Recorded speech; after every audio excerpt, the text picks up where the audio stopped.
ഈശോയിൽ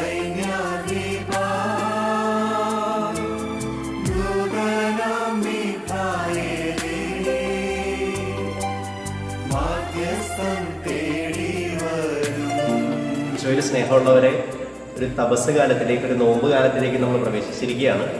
ഇതിൻ്റെ ഒരു ഭാഗം എന്ന് പറയുന്നത് ഈ നോമ്പ് കാലത്തിലെ വെള്ളിയാഴ്ചകൾ വളരെയേറെ കുറെ കൂടി ഈശോയുടെ പീഡാസഹനത്തെയും മരണത്തെയും ഒന്ന് ധ്യാനിക്കാനും എൻ്റെ ജീവിതത്തോടൊന്ന് തട്ടിച്ചു നോക്കി ജീവിതത്തെ ഒന്ന് കുറെ കൂടി രൂപാന്തരപ്പെടുത്താനും പറ്റിയ ദിവസങ്ങളാണ്. നമ്മൾ ഏകദേശം ഒരു 6 മണിയോടുകൂടെ മിഖായേൽ മാലാഖയുടെ വലിയൊരു സംരക്ഷണം തേടിയുള്ളൊരു നൊവേന പ്രാർത്ഥന നടത്തുന്നുണ്ട്. നമ്മുടെ ജീവിതത്തിൻ്റെ പൈശാചിക ബന്ധനങ്ങളിൽ നിന്ന് ജീവിതത്തിൻ്റെ സഹനങ്ങൾക്ക് എല്ലാറ്റിനും ഉത്തരം തരുന്ന തിരുസഭയുടെ വലിയൊരു കാവൽക്കാരനായി കരുതലായി നിൽക്കുന്ന മിഖായേൽ മാലാഖയുടെ സംരക്ഷണം ഈ കൊളങ്ങായി പള്ളിയിൽ വലിയൊരു സാന്നിധ്യമായിട്ടുണ്ട് എന്ന് വർഷങ്ങളോളം വിശ്വസിക്കുന്നു. ഈശോയെ, അങ്ങയുടെ തിരുമുറിവുകളാൽ എന്നെ കഴുകണമേ എന്ന്, അങ്ങയുടെ തിരുഹൃദയത്തിൽ എന്നെ ഇരുത്തണമേ എന്ന് ശക്തമായിട്ട് പ്രാർത്ഥിക്കാൻ കിട്ടുന്നൊരു അവസരമാണ്.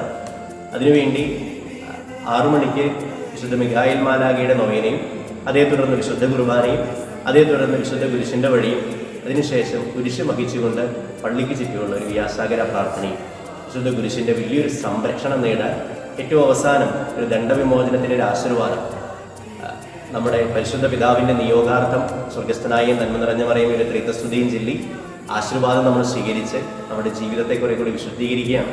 അതേ തുടർന്ന് ചെറിയൊരു കഞ്ഞിയൊക്കെ ഉണ്ട്. ഇതൊക്കെ നമ്മുടെ ജീവിതത്തിൽ ഈ ഒരു നോമ്പ് കാലം കുറെ കൂടി ഈശോയിലേക്ക് ഒന്ന് വളരാനൊരു അവസരമാണ്.